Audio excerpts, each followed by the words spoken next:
We learned this week that General Michael Flynn, the former national security advisor for President Trump, was working as a foreign agent last year while he was advising President Trump's campaign. Flynn notified the transition team and the White House lawyers about the work he had done for Turkey, but this information was not disclosed to the public, nor did he file the proper paperwork until this week. Does this trouble you at all that the national security advisor had been, until recently, a paid advocate for a foreign government? Jake, there's a lot of things about our relations with Russia that trouble me a lot. For example, why was the provision in the Republican platform that called for the provision of defensive weapons to Ukraine after being invaded by Russia, why was that taken out of the Republican platform?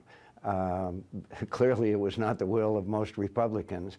There's a lot of aspects of this whole relationship with Russia and Vladimir Putin that requires further scrutiny, and so far I don't think the American people have gotten all the answers. In fact, I think there's a lot more shoes to drop from this centipede.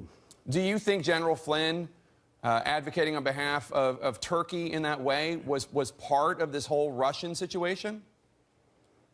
I don't know.